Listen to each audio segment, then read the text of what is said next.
Yeah, just phenomenal. The shout-outs took a while in the locker room because there's a bunch of guys making plays today. I thought it was just credit to our guys, just the relentless effort, the finish, the way they're playing together. Those sacks, there's coverage associated with that, the way our guys are covering on the back end. And guys just took advantage of opportunities. It was really cool to see. How many guys got game balls? I don't know. I'll have to tally them up later because, it was a healthy list.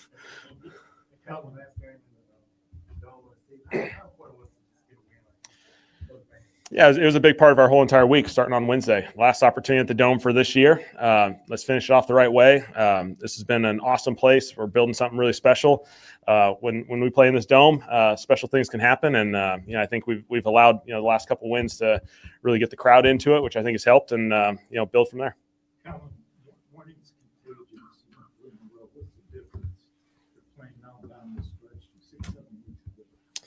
Yeah, I think it's just the focus, the habits guys are creating. I think, we're just simply playing better football. All three phases. We've talked about complementary football. All three phases working together, playing off each other, feeding off each other's big moments. And, again, I love the energy that's in that locker room right now.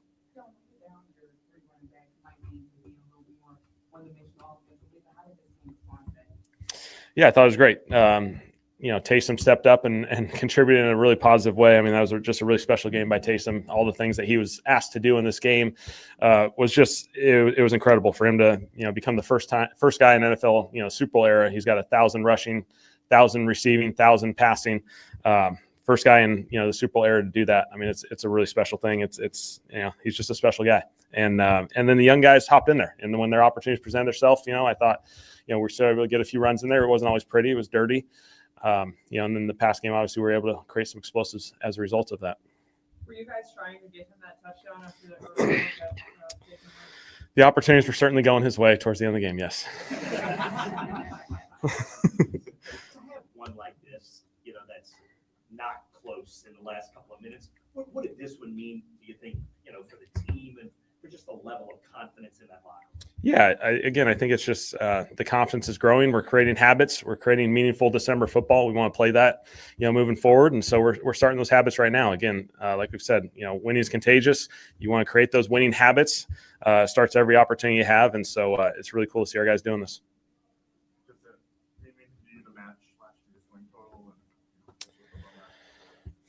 Haven't thought about that.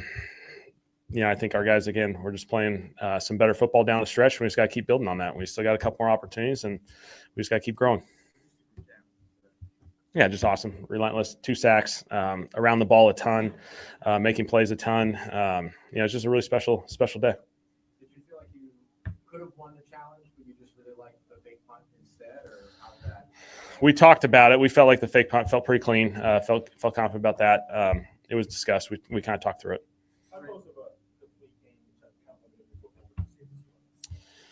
Yeah, it's good. We got to finish some drives. We got to score some more touchdowns in those situations. I thought teams-wise, Charlie did an excellent job. Again, kicking the football, made some big plays in special teams. That was going to be a really hard challenge for us. I mean, they're basically number 1 in the NFL in special teams, and with good reason. They're really, really talented there.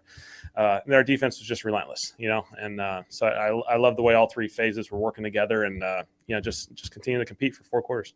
Dan had a lot of his family here today, and Taysom too, right? Like, we don't know their future. This could be their last game of the Dome, hypothetically. Just for them to have those type of performances with that uncertainty, what did you make of that? Those guys are the best. They've done this for a really long time in this league, and they are the ultimate lead by example guys. And for them, for the effort that they put into this season, the continuous work, all these young guys get to look up to guys like Cam, like Taysom, and the way they prepare, and it's really, really special. And so you even watch it on the field at the end of the day. These guys are playing really good football right now. And so, I'm really excited about those guys. What did you make of Tyler elevating the offense without a lot of guys in the lineup today? Yeah, really good job. Playing quarterback in this league, there's a lot of downs, there's a lot of opportunities, and for him to just handle that and stay steady through the whole process, I thought he did an excellent job today. I'm sure you don't get to go into games like planning, numbers or whatever, but it was more than 50 dropbacks today. Was that kind of not a necessity because of where you all were at? Yeah, I think just the way the game was flowing. Certainly, you always would love to run the football a little bit more. I just felt like, from a pass game perspective, it was a little bit cleaner for us, a little more efficient. And again, that's credit to those guys. Tyler executing at a really high level. Do you have any updates here on Foster and Brian? Yeah, those guys, we'll just see what happens. Brzee was a knee. We'll see tomorrow. Foster's with kind of the ankle on the hip drop thing. So he kind of got caught there. And so we'll see how that goes. Anything else from Scott? Just with Charlie, he was signaling one more. Just what you think of his day. So, just on the record. Yeah, Charlie's awesome. He's playing really good football, and our team's rallying behind him. And so he's got a bright future. Oh, for Taysom's touchdown, though, what was it that allowed Chris to get so open? Was it just like the threat of Taysom running? Yeah, I think threat Taysom running it. Obviously, we kind of went into it with the play with an ability for him to either run it or if the look presented itself to throw it. And so, we're trying to get a first down there and obviously turned into a touchdown. You talked about how special that was for him to have, those milestones. I mean, I know we talked about it before, but how unique of a player is he in NFL history? Yeah, I think at the end of the day, this league talks about trying to get Taysom Hills on your football team. There's a role and everyone's chasing it and no one seems to be able to duplicate it. And so because of, his ability to play in every phase of an offense, contribute on special teams as well. The things that he can do from a, capacity of having to handle all these different looks and structures and fundamentals that you got to play all these positions at. It's just really, really special. And he's an A+ person, A+ human being, A+ player. And so, I think all these young guys especially can learn a lot from him as they go through the rest of this year. All right. Thanks, guys. Thank you for listening to my daddy's podcast. Please subscribe to our channel. All I got to say is, who dat?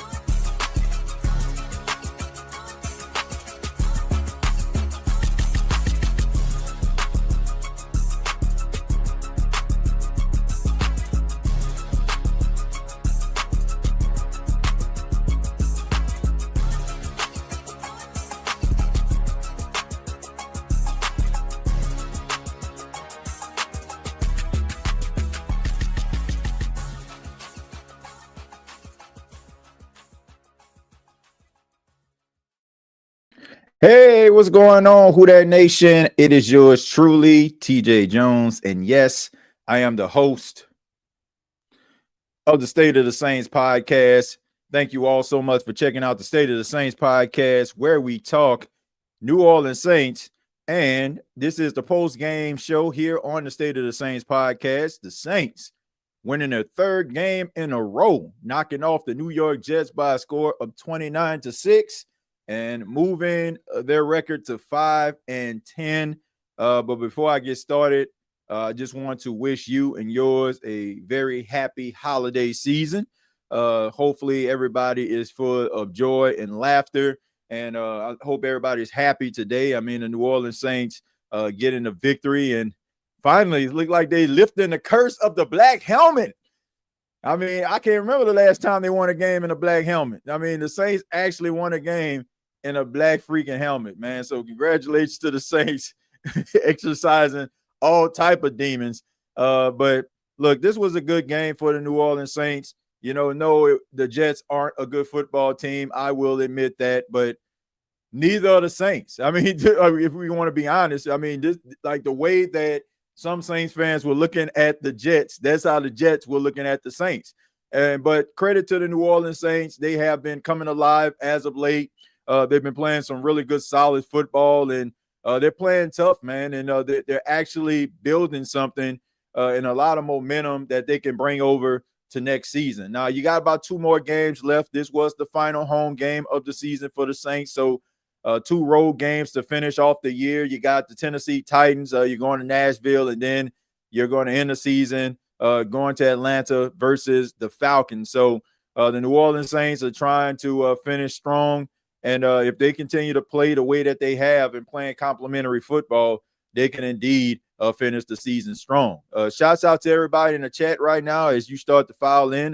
those that are watching, I ask that you hit the like button.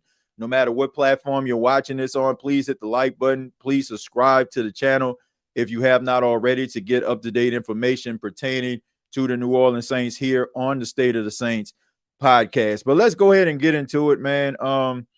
This wasn't a game to me that was really exciting. It was a game where you just wanted to see the New Orleans Saints get out of there with a victory. The New York Jets, I mentioned, aren't a good football team. Brady Cook is not the future of the New York Jets. I think we all can see that. I mean, I believe he has 1 touchdown, 6 interceptions in the last 3 weeks. It just seemed like to me like he was lost. Didn't seem like he was really doing anything that was going to move the New Orleans Saints defense. And the Saints went out there defensively and did what they were supposed to do. Look, you do not apologize that you have an inexperienced quarterback on the opposite side. You go out there and you make things happen. The Saints had 8 sacks in the game. Shouts out to Cam Jordan, who had a lot of family members in attendance on this evening. The fact that, that happened, a lot of people were maybe putting a little stock into the fact that maybe this could possibly be Cam Jordan's final game inside of the Superdome.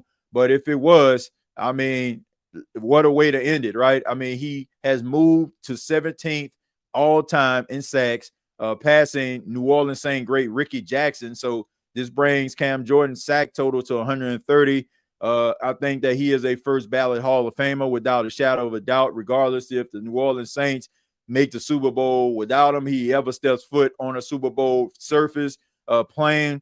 Cam Jordan deserves to be in the Hall of Fame, no doubt about it. Credit to a lot of these young players out here, players like Alante Taylor and Jonas Williams and, Chase Young. These guys were getting after the quarterback today, and they were making some noise. And also the secondary. Kool-Aid McKinstry had a couple good breakups. Yernis Sinker had the interception. Alante Taylor almost had a pick six. But, like I said, they were playing some really good football. And, the New Orleans Saints are on this 3-game winning streak, and you have some Saints fans out there that have their reservations about this winning streak, talking about his harming the draft pick, this, that, and the third. But I just think that people aren't looking at it the right way. Look, the New Orleans Saints are winning football games not because they got a quarterback out there that's not going to be their quarterback next year, not because they got defensive players that are not going to be on the team next year. They're winning a game because these guys that could be potential cornerstone players. If you're a Saints fan and you're talking about the Saints tanking for a top 3 pick, what player are you tanking for? Who do you think is going to come in and is going to give you that much production or mean that much to your football team than a quarterback? Tyler Shuck is showing you that he is the quarterback of the future. I mean, what more do you need to see? You're winning football games. You're looking more respectable as a football team because of the most important position on the field seems like it's trending in the right direction. So what does a draft pick have to do with anything at this point? Like, who are you taking for at this point? Tyler Shuck is clearly showing you all that he's the guy, but that don't seem like that's good enough for some of you for some apparent reason. Now, when the Saints were getting the doors blown off them each and every week and looking like straight up slaw, y'all were crying and whining inside of the chat and on Twitter and all kind of other social media platforms about the New Orleans Saints not looking good. Now, all of a sudden, in comes Tyler Shuck. He's looking like the freaking guy, and you still got a problem with that? I'm talking about some of you, not a lot of you, because at the end of the day, if you're a real true Saints fan, you just want to see this team getting better. And this is what we're actually seeing. The narrative about how high can the New Orleans Saints get a draft pick, I feel like that died when Tyler Shuck played against the Tampa Bay Buccaneers, and he showed you that he was the freaking guy. And then he followed it up last week versus the Carolina Panthers. Oh, it's just the lowly Carolina Panthers. The Carolina Panthers and the Tampa Bay Buccaneers were fighting for the NFC South in today's game. Now, Carolina won that football game. And not to mention, if you look at some of the stats, you had guys like Tedoroa McMillan going off, Rico Dowdle going off. Those guys were nearly 9 factors in the game last week versus the Saints. It was like the Bryce Young show, and Bryce Young was just trying to make things happen. And you're sitting up here making it seem like it's just ho-hum. No, what you're actually seeing is a football team coming alive. I don't get what you all want. I thought the overall objective was for the Saints to get better. Right? I mean, notice that's the thing. It's about the team getting better. Like, I don't care about no draft picks at the end of the day. I don't care about draft picks at the end of the day. If you're the reason why the Saints are on a 3-game winning streak right now is because Tyler Shuck is elevating the offense. He's elevating players around him. And then on defense, you're seeing young players that are in their first and second year making plays. Like, man, miss me with that. I would take getting further and further back with draft positioning any day, because the young core players on my football team are getting better. Plain and simple. But the defense played well in this game. The offense, they were able to move the football a little bit. I do think that there were some plays that they wish that they could have back. I do think that Tyler Shuck was getting hit a little bit too much for my liking. I do think that although Chris Olave had 10 catches for 148 yards, he and Tyler Shuck still need to get on the same page. It seems like Tyler Shuck and Juwan Johnson are on the same page, but it just seemed like to me like they just need to get on the same page. I mean, when you look at Chris Olave, he was targeted 16 times in this game. He was targeted 16 times, but I would like to see a little bit more out of Chris Olave. I know that sounds crazy. 10 catches for 148 yards, but I just want to see some of those contested catches. There was one play that he made today. I'll give him credit. Like, he caught the ball, tried to get up the field, tried to fight for extra yards. That's something we don't normally see from Chris Olave, but he was out there trying to do his thing. But I just want to see the contested catches more often. I know he's capable of doing that. And I think that is the one thing that is separating Chris Olave from really emerging as that elite guy. Because he's a disciplined route runner. He has really good hands. He's talented, and he can find those soft spots. He's really good, man. But you got to be able to get yards after the catch, and you got to come down with those contested catches, man, if you want to be considered as one of the league's best. But he did go over 1,000 yards for the third time in his career. This was his second game in his NFL career, having multiple touchdowns in one game. So congratulations to Chris Olave, but I want to see that connection between Olave and Shuck grow, over time. I'm pretty sure the New Orleans Saints are going to extend Chris Olave, so they'll have plenty of time to do that. Let's go ahead and read some of these comments here. It says, we still need to fix our interior offensive line. You can do that in the first round still, or you can do it in some of those later rounds. This is a deep draft for offensive linemen. When I heard Louis Riddick talk about Shuck in the draft, I was in.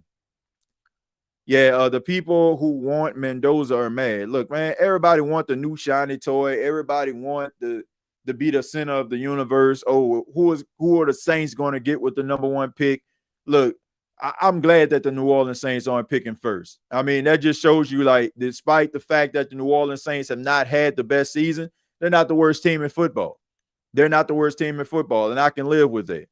I don't care about no Fernando Mendoza when it comes down to, the Saints looking formidable. Like, if the Saints sucked and they end up landing Fernando Mendoza, I would be happy to see him on the Saints team. But the Saints are winning football games because it seemed like they got the quarterback of the future.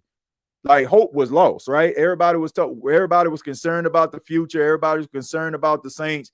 Now all of a sudden you have a quarterback that is growing right in front of your eyes, making plays right in front of your eyes.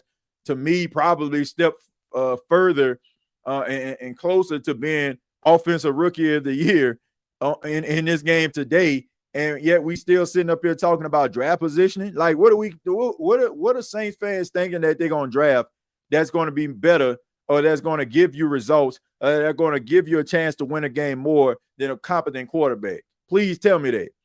Please tell me. Like, if you're not going into the draft trying to look for a competent quarterback because you got a competent quarterback, well, guess what? You already got a good start. Shuck is playing well. He's playing extremely well, Linda. Says, nah, TJ, I don't entertain them Shuck the future. Yeah, man, look. All I'm saying is, man, look, I'm not saying you have to neglect the future or anything like that, but at the end of the day, it's like man, this dude is showing you everything that you want to see, as an onlook, as a fan. Like, he's showing you like you can build something around him. TJ, I've noticed it's the Rattler fans who want us to tank so they can have a reason to complain about Shuck. Yeah, man. Look, I don't know, man. Look, I'm a fan of Spencer Rattler too, but that ship is sailed. Like this guy conversation is over. It's over, ladies and gentlemen. Like, it's over. Finito, kaput. Like, what are we talking about?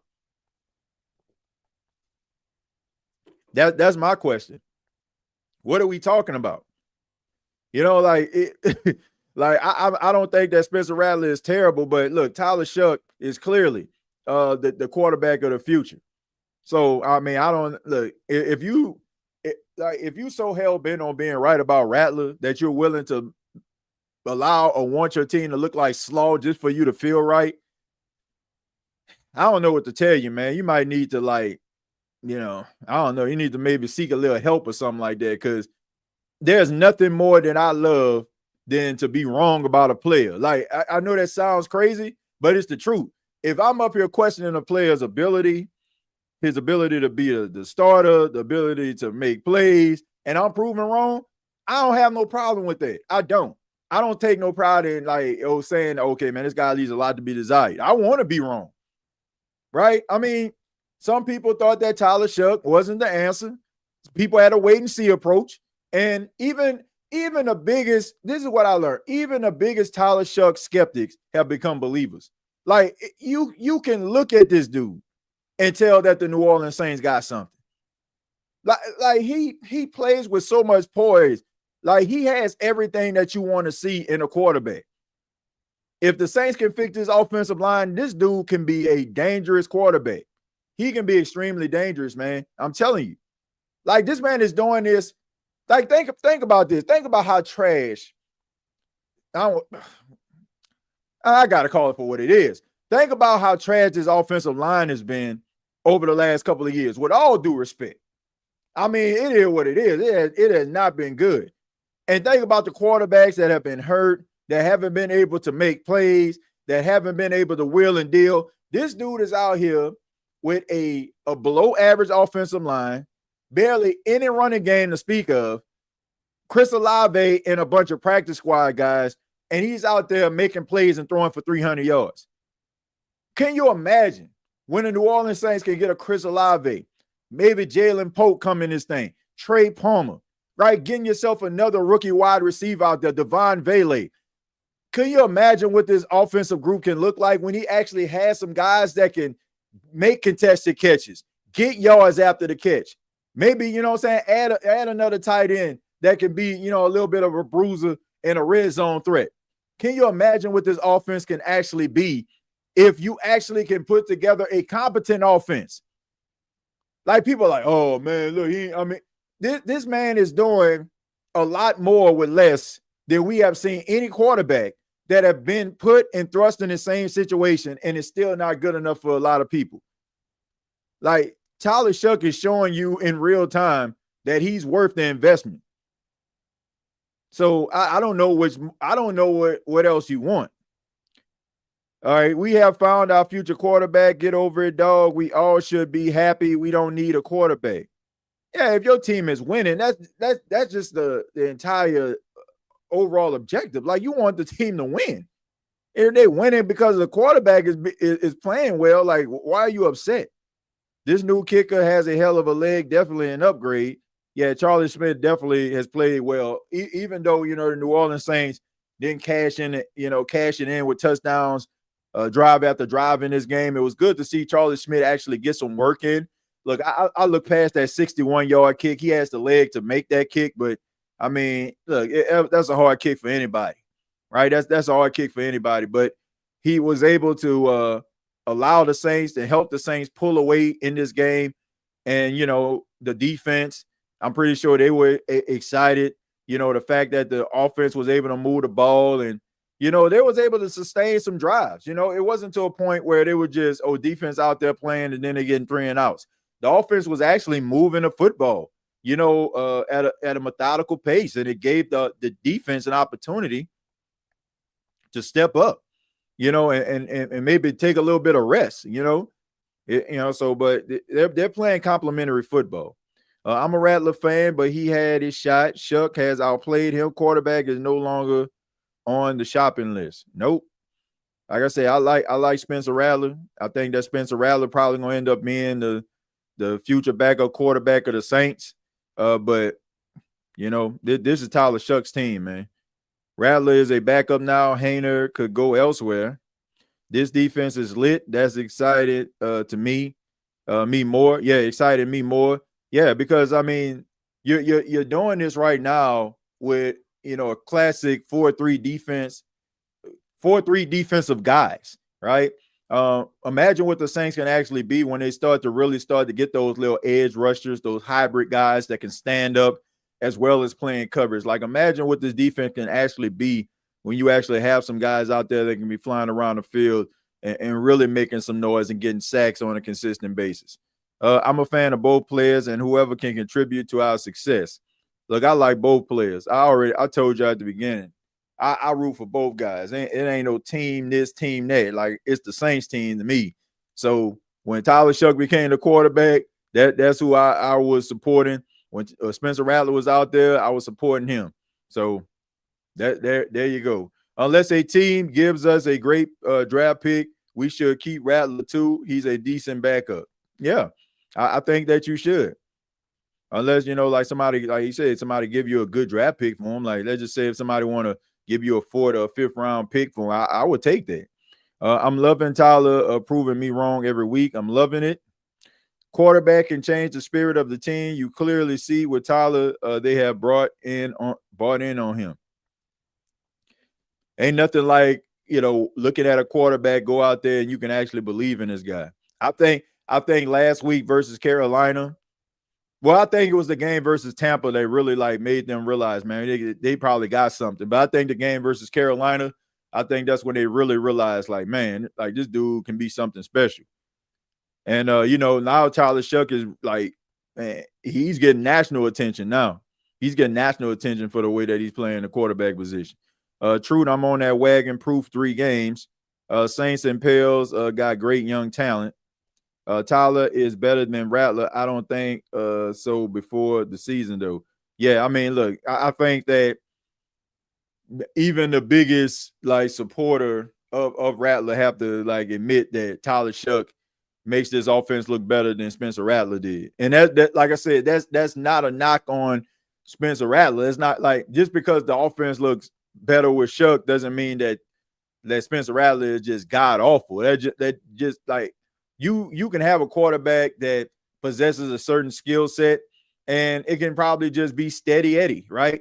And then you'll have a quarterback that can probably give you a little bit more. And this is what I feel like Tyler Shuck is giving the Saints. He's giving them a little bit more than what Spencer Rattler had. I think that Spencer Rattler can go to a team. Let's just say if he went to the 49ers or something like that. I think that he would have success with the 49ers. It's just the way that the team is structured. I think that you have quarterbacks that can win and elevate players around them. Maybe if a player is average or even below average, he can have them playing respectable. And that's what it seemed like Tyler Shuck is doing, man. He is throwing the ball and he's delivering the ball to guys that's open. He not just looking for Chris Olave. Even, there's a lot of plays that are targeted towards Chris Olave, but you're also seeing him go through his reads, checking the ball down. You like to see that from your young quarterback. Now, there's some things and some mistakes that he has made that I feel like he has to clean up, man. But at the end of the day, this team looks a lot better offensively when he's the quarterback. I didn't care for him at first, but he's definitely growing.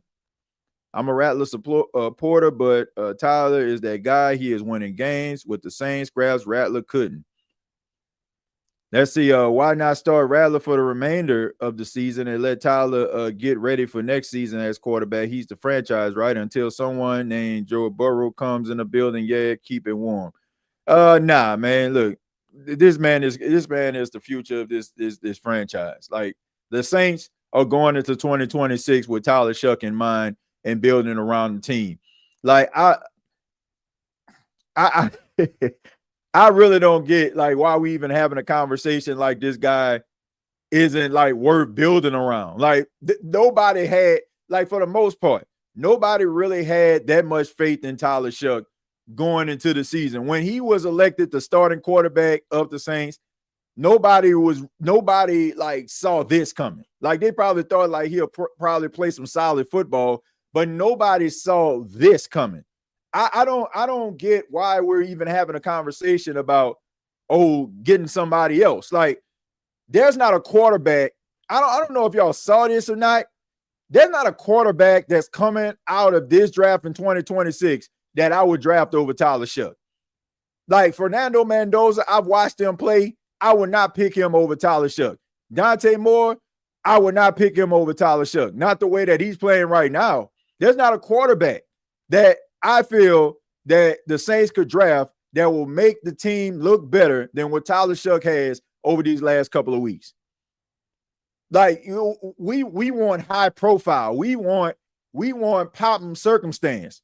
And if that is what you are actually trying to build your case or your narrative on, then I just think that's ridiculous. Because nobody really knew about Tyler Shuck. Nobody was giving Tyler Shuck any props. Most people that you see in mainstream don't even know how to pronounce the guy's name. It's not good enough for me. I don't care if they can't pronounce his name or not. I don't care if he's flying under the radar or not. Is he making this team better? And even if you are the biggest skeptic, you have to agree that he is. You have to agree that he is. I don't even understand I do not understand what Saints fans want here. It's like, okay, you want the team to look bad? And now you're mad that the team doesn't look bad, but look at the reason why they're not looking bad. It's not because Cam Jordan getting 12 and 13 sacks. It's because Tyler Shuck is playing above expectations. What are we talking about here? Like, what more do we want? Like, talking about, like, letting Spencer Rattler play? Like, for what? Like, what do we need Spencer Rattler to play for when Tyler Shuck is clearly showing you he's the franchise quarterback? Most folks don't know football. They are just fans of a team. Shuck is the guy. Get the man some good protection and a few weapons and let him cook. Man, I'm happy we trending up. Let's not mention Rattler anymore. Look, man, I like Spencer Rattler a lot, but even having a conversation about what this team is, we're at the quarterback position, like it's laughable at this point. It's laughable. ESPN hype type players don't need them. Tyler is serviceable. He more than serviceable, man. Like Tyler Shuck looking like you put some weapons around him, man. He might be in somebody's conversation next year. Like he might go home with some awards. What the Shuck is going on in NOLA, that's the narrative around the league now. Keith Rattler, but he had his time. Hey, thank Groupie for being good enough to give Smith time to mature as a novice at kicker, NFL style field goals. The NFL International Player Program allowed him to work on his accuracy for 2 years. Yeah, Robert, I mean, that's a good point. And, look, I know people talking about Blake Groupie, which, I seen like the tweet, that Blake Groupie put out and what he said on don't let nobody say what you can't do. Like, I don't know if that was a shot at, the Saints organization or what, but I mean, that's just absolutely ridiculous. Like that Blake Groupie said that. Like, that's funny because he has nobody to blame but himself. Like, nobody wanted to run him out of town. Fans didn't even want to run him out of town, to be honest with you. They was like, man, what's going on with him? And, okay, like, let's see, he can turn it around. And then all of a sudden, they gave him like 3 opportunities, but this man was like costing the Saints games. You can't get mad at that they decided to move on from you. And it's good. Okay, if you're going out there kicking field goals and making them and stuff like that, that's great. Like, I don't want to see Blake Groupie like be out the NFL. But at the same time, don't make it seem like, oh man, like they didn't want me to succeed. Like that's just ridiculous. Like the Saints wanted to keep Blake Groupie around. I haven't seen a team practice that much patience for a kicker ever. It was like to a point like, are y'all keeping this dude on the team because he stinks? And, like y'all trying to tank games or something? Like, I was just wondering. Like, honestly, I was wondering. So he ain't got nobody to blame but himself. But at the end of the day, man, Charlie Smith is kicking well. So hopefully he can keep that up. I think Tyler Shuck has the potential to be at least a top 15 quarterback. I mean, you look around the National Football League right now, not too many top-tier quarterbacks out there. So that's not out of the realm of possibility. I know his foot hurt after today. Yeah. Did you see the recent interview when Shuck told Mina Kimes he models his game after Stafford? Yeah, I seen that, man. But I don't see Matthew Stafford when I see him, though.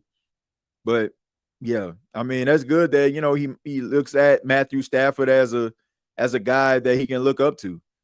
Say ESPN, but Louis Riddick spoke highly of Tyler Shuck, so y'all can't smear his name. What position you think we need to draft in the upcoming draft in the first and second round? I'm going to tell you right now, in the first round, I think the New Orleans Saints need to go after Jeremiah Love. Like, it's the further they get back, the more I feel like if Jeremiah Love is available to them, they need to get him, because the Saints need help in a running game. They need somebody that Tyler Shuck can check the ball down to, and that guy can get like 10 or 15 yards on his own skill and will. Like, if you can get yourself somebody like a Bijan Robinson, like, I know he plays for the Falcons, but you got to admit this dude is an incredibly talented running back. They throw him the football, he can turn like a negative 1 yard play into an 11-yard run. And that's what the New Orleans Saints need. That is what they need right now. And, just looking at the tankathon as of right now, the New Orleans Saints were 7. Now they moved down to number 8. Now they got the 8 pick in the draft. So to me, in the first round, I'm going after Jeremiah Love. With the 8 pick, I'm going with Jeremiah Love. In the second round, I would probably go after a top like pass rush, or a guy that can probably be a really good wide receiver for my team. Like who gonna be there? Concepcion or something like that. A guy out of Texas A&M, like somebody like that. But other than that, man, like, okay, you out of the sweepstakes again. We don't even need to talk about Fernando Mendoza not happening, or Dante Moore not happening, or Orville Reese not happening. So you looking at like maybe like a Jeremiah Love or something like that. Like that's what I'm looking at. Or, I'm looking at somebody like a Reuben Bain Jr. Maybe you can actually land him or something. But if you can get Jeremiah Love, man, that's who I'm looking at. That's who I'm looking at. That's somebody that can be a game changer. The Saints cannot run the football effectively. It'll be good to see like a running back like run through the hole, make somebody miss, maybe drag a couple guys with them. You can actually get back to the screen game. Somebody that if you keep Alvin Kamara on the team, that can be a good complimentary guy, or even the fact that he can possibly be starting over Alvin Kamara, and those two can actually share the backfield. So look, the further the Saints start to get down in the draft, the more I would like to see them draft Jeremiah Love. Love would be a monster on this team. You have to wonder why Moore kept throwing the ball after Shuck was injured and limping instead of running the clock. Yeah, that's what I didn't understand. And I tweeted that too. I said the Saints are allowing Tyler Shuck to take unnecessary punishment. I didn't understand that. Like, they weren't coming back. Like, man, the Jets weren't coming back in that game. And I just think that the Saints just needed to run the football. The Jets exhausted their timeouts, and yet you're still trying to throw the football and trying to win 50-50 matchups with Chris Olave, and Will McDonald kept getting around that corner.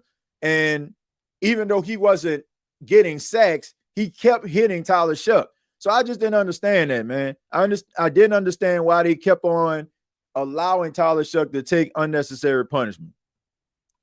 One mock draft have us drafting Mansour Delane, the corner from LSU, with our first round pick. Yeah, I mean, I saw that too. I wouldn't be objective to that draft pick either.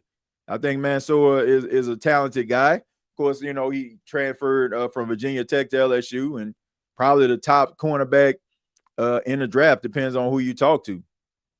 But yeah, I can see that happening. We need a starting caliber guard because we have backup guards starting right now. Yeah, man. I mean, look, you definitely need some guards. You definitely need some guards. You know, and that's something that just goes without question. So I don't know how the Saints are going to address this. Are they going to try to get some veteran guys they can probably throw a little money at? Or are they going to try to draft some guys? But let's see. Offensive line, NFL draft. Let's see, NFL draft guys. Let's see what we have on the offensive line. I mean, we already know about Magor, Fano, Spencer Fano. We know about Proctor out of Alabama. I mean, these are some of the top guys right now, right?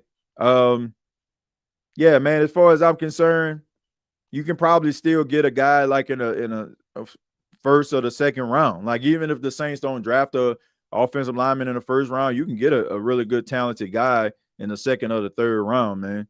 So I just think that the Saints definitely need to work on the interior, you know, need to work on, you know, maybe grabbing one of these guys, you know, like a dunker out of Iowa. You know, he's a guy that can play both, you know, tackle and inside. And, you know, and other guys that they have, you know, like you could probably get, you know, maybe in the third round or something. But look, if the Saints have to get themselves like a wide receiver or a edge rusher or something like that, like there's nothing wrong with it. But if they was to draft an offensive lineman in the first round, I know it would make Saints fans frustrated. But look, you have to go after what you need. You have to go after what you need, man. TJ, second pick, I'm going the best D tackle or the best defensive end available. Look, man, I like Anthony Smith out of Minnesota. Like Anthony Smith is a guy that has a high motor. He's a guy I've been watching over the last week, and he's just a smart football player, man. He has like really good instincts, double-digit sack guy. I mean, just knows how to get to the quarterback, man. You know, that it just knows how to get to the quarterback. So if you know, and there's another guy that didn't play in the Myrtle Beach Bowl. I was proud to be able to cover the Myrtle Beach Bowl out here in Myrtle Beach, Western Michigan. They took on Kennesaw State, and there's a guy for Western Michigan. I don't know too many people really pay that much attention to him, but his name is Nadane Tucker. He didn't play in the game, but he has 14 and a half sacks, and it was actually a coach's decision as to why he didn't play. He's a guy that's going to be at the Senior Bowl, and he's somebody that is going to fly up the depth charts. Like he's probably going to be like a second or third round pick, but he is a guy that has a high motor. He kind of fits that build of that 3-4 defense. So, man, be on the lookout for a guy named Dane Tucker. He's a guy that I feel like could be there for the New Orleans Saints in those second or those third rounds, and he kind of fits that new mode of what Brandon Staley is trying to do.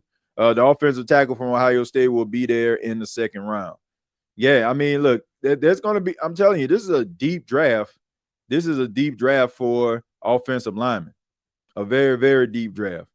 So, like I said, you can get yourself an offensive lineman late that can be an impactful guy. TJ, people forgot we traded for Jalen Pope. Yeah, I mean, but, you know, a lot of people don't know what Jalen Pope can bring to the table. I think that he's talented. And I think that you'll probably see him make some noise, you know, for the New Orleans Saints, you know, next season. But I still think the Saints need another wide receiver. We need a big play wide receiver more than we need a running back. I don't know about that, man. The Saints need somebody that's going to run the football consistently. Like you need somebody that's going to be able to complement it. It says, we need a guard and a center because our center can't stay healthy. Pick whoever after that. Yeah, look, I just think that you just need a running back, man. Like they need somebody that's going to alleviate some of the pressure off of Tyler Shuck that can go out there, that can make things happen. He hands the ball off to him. He can go yard. He can get 10, 15 yards. He can catch out of the backfield. That is what the New Orleans Saints need. I just think that would be a good that would be something that would be a good alternative for Tyler Shuck for them to get a running back, a guy that can that can do some of the things Jeremiah Love can do. I think the Saints are in a position where I feel like you need yourself a wide receiver, but to me, it's not as important as you drafting a running back right now. Unless you about to, like I said, unless you about to go out here and just get, an absolutely like unstoppable wide receiver. I don't look at any other player more important than drafting Jeremiah Love. In the second round, they have us drafting Dennis Sutton, the defensive end out of Penn State. It's not a bad pick.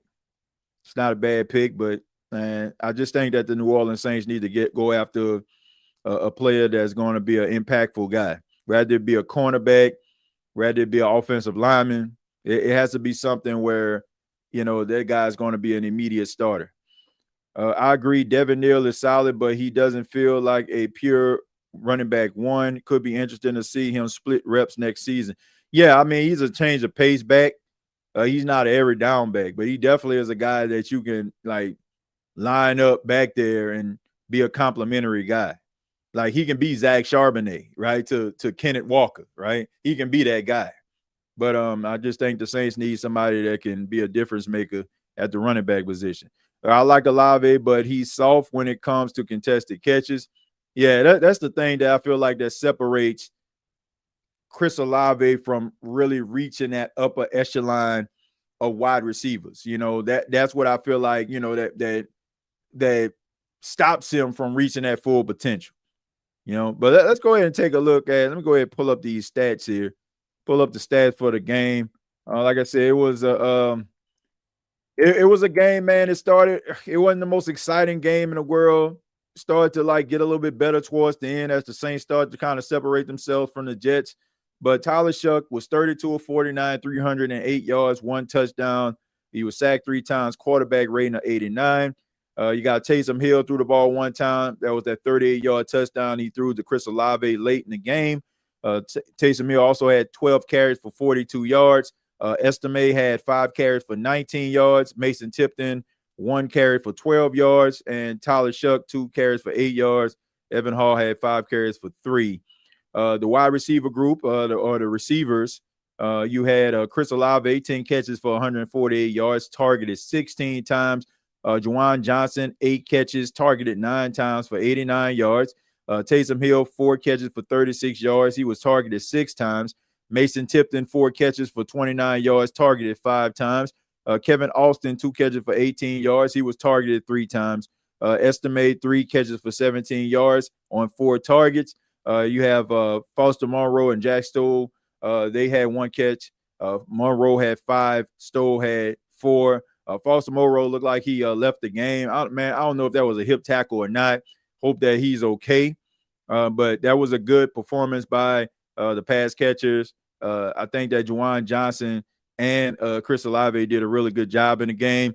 Defensively, I mean, they had 8 sacks, but Justin Reed led the team in tackles with 9. Demario Davis with 8. Alante Taylor with 7. Yernis Sinker with 6. He also had an interception in the game. Alante Taylor had a sack. Kool-Aid McKinstry with 5. Danny Stutzman with 5. Cam Jordan with 4 tackles and 2 sacks. John Ridgway with 4 tackles. Nate Shepard with 3 tackles and a sack. Chris Rumpf with 3 tackles and a sack. Carl Granderson with 3 tackles. Devon Godshaw with 2. Chase Young with 2 tackles and a sack. Pete Warner with 2 tackles. Quincy Riley with 2 tackles. Jalen Ford with 2. Jonah Williams with 1 tackle, 1 sack. Isaiah Stallberg, 1 tackle, 1 sack. Terrell Burgess, 1 tackle. Jonathan Buller with 1. And Brian Brzee with 1. Those are your stats for the New Orleans Saints. And I'm just excited that the New Orleans Saints are on a 3-game winning streak, and we're seeing the New Orleans Saints just get better and each and every week. Taking a look at some of the team stats, man. When you look at the New Orleans Saints, they controlled the time of possession just by a tad bit, 31 minutes and 18 seconds to the Jets 28-42. 2 turnovers for the Jets, 1 for the New Orleans Saints. It came early in the game when Taysom Hill fumbled. Third down efficiency, the Saints were 8 of 17 on third down. Jets 2 of 15. Saints were 1 of 2 on 4th down. The Jets were 2 of 4. Total plays, the Saints had 78 to the Jets 63. Total yards, the Saints had 412 to the Jets 195. Total drives, both teams had 11. Yards per play, the Saints 5.3, the Jets 3.1. 328 passing yards for the Saints to the Jets 131. Rushing, neither team really knocked your socks off. 84 rushing yards for the Saints, 64 for the Jets.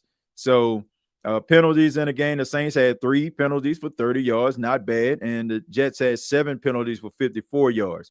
So those are your stats, man. I mean, the Saints played some pretty decent football today, played some pretty disciplined football. Still some things that they need to clean up. I feel like the offensive line, they didn't have their best game. I don't think people are going to be paying that much attention to it because the Saints actually won. But look, if I feel like if the New Orleans Saints played a little bit more of stiffer competition, I think this game would have been a little bit more worrisome for me. But the fact that they were actually playing against the Jets, it actually helped the New Orleans Saints cause in this game. Breece Hall should be a free agent. Yeah, I mean, Breece Hall is not it wouldn't be a bad addition to the Saints either. Like if he was to be on a free agent market or something like that, that wouldn't be a bad pickup. Breece Hall is good. The defense have turned the corner. Yeah, I mean they've been coming after the quarterback. So I can only imagine what this defense can actually look like once they start to really get some 3-4 players, like some edge rushers, some guys that can drop back in coverage, guys that can pin their ears back, go after the quarterback, and be getting 2 and 3 sacks a game. I'm talking about one individual. Just be thankful, please, TJ. We won. Who that, man? I'm definitely thankful. I'm definitely thankful the Saints won. Look, I'm excited that the team is trending in the right direction. I'm not concerned about tanking or anything like that. But we also have to put this thing into perspective too, man. They're like, I know people don't like to hear issues and problems when a team wins, but there are things that you have to make sure that you have to neutralize, or it could get you beat if you go up against a better situation. But to me, I just think that this offensive line, they gonna have to clean the act up. But you had a lot of guys on the offensive line that were injured.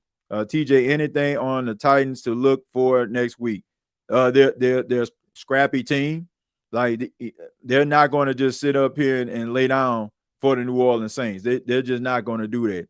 Like they try to fight and scratch and claw every single game. I just think that they're not as talented, as their counterparts right now. But they're not going to lay down for the Saints. And if the Saints go out there and play around with them, they will lose. I mean, today they actually beat the Kansas City Chiefs 26-9.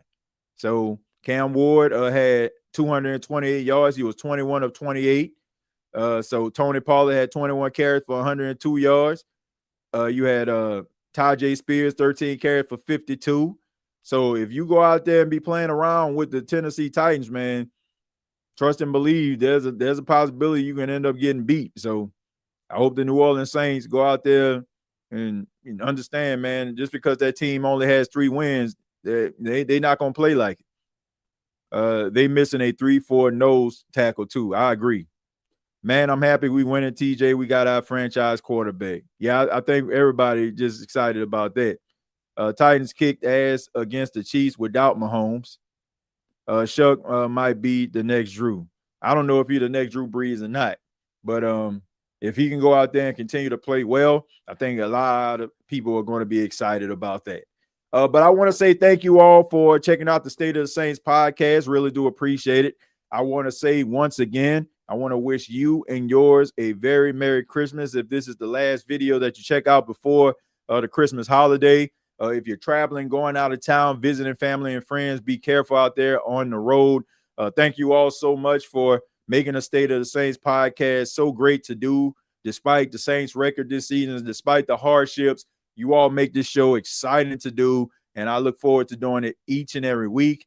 Make sure that you check out the State of the Saints podcast and subscribe so you can get the up-to-date content. If this is your first time stumbling across this show, hopefully we didn't bore you to death, and you are going to come back for some more, man. And I also want to give a special shout out to all the people, man, all the love that you all have been showing to my little man Paxton, man. He's, for some of you that may not know, Paxton has been, excited about doing a little podcasting of his own. So, decided to kind of, allow him to do a little bit of a scoreboard, man. And he's been doing this on the show for the last couple of episodes, and I'm extremely proud of him, man, because he likes doing it. And like I said, I can think of worse things in the world than a boy wants to do what his dad does too. So pretty cool stuff, man. So thank y'all for supporting my little man and supporting what he's actually doing and encouraging him as well.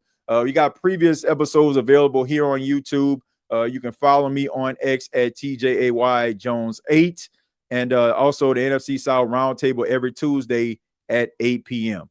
Till next time, all I gotta say is Thank you for listening to my daddy's podcast. Please subscribe to our channel. All I gotta say is, who that?